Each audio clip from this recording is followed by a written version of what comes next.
कहते हैं आजादी से बड़ा कोई सुख नहीं दुनिया में और गुलामी से बड़ा कोई दर्द नहीं। इसी दर्द को झेलने पर मजबूर है रंगीला। रंगीला जिस पर लेटा है वो है बर्फ की सिल्ली और उस पर लेटने की एक कड़ी सजा उसे दी है उसके मालिक वीर ने। सजा इसलिए मिली है क्योंकि मैं बिना बोले छुट्टी पे चले गया, क्योंकि मेरे दोस्त की तबीयत खराब हो जाती है तो मैं ब्लड ढूंढने जाता हूँ। थोड़ा तो आपको रंगीला ने बता दिया, बाकी हम बताते हैं। असल में रंगीला के जाने के बाद वीर की मां की जिम्मेदारी आती है उसके भाई पर, लेकिन नशे का आदी उसका भाई इस जिम्मेदारी को निभा नहीं पाता। अब वीर के घर में अगर गलती हो तो गुनहगार कोई भी क्यों न हो, सजा तो मिलनी ही थी।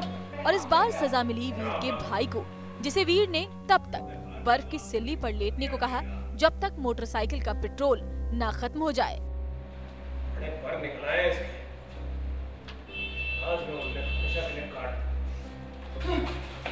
लेकिन तू इसके साथ करने वाला क्या भाई?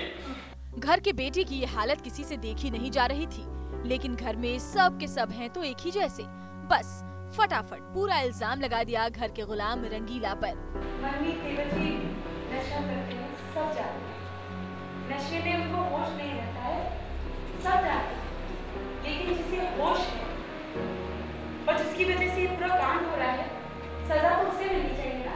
वीर के गुस्से की सुई जैसे ही रंगीला की ओर घूमी, रंगीला खुद ही जाकर बर्फ की सिल्ली पर लेट गया।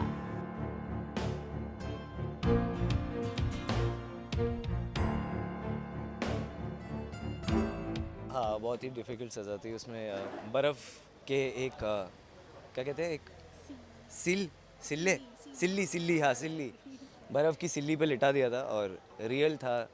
तो स्टार्टिंग में तो बहुत ठंड लगती है, उसके बाद कुछ समझ ही नहीं आता, सुन हो गई बॉडी। ठंडी बर्फ पर लेटे रंगीला की हालत जब ज्यादा खराब हो गई तो उसे नीचे उतारा गया और वीर ने ही उसकी बेहोशी तोड़ी, लेकिन अपने अंदाज में।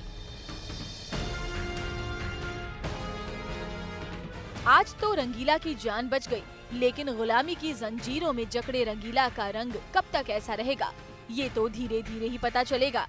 तब तक जरा देखिए कि शूट से फ्री होकर कैसे सितारे फोटो सेशन में बिजी हो रहे हैं और कर रहे हैं पूरी मस्ती। नम्रता गडकरी, न्यूज़ नेशन, मुंबई।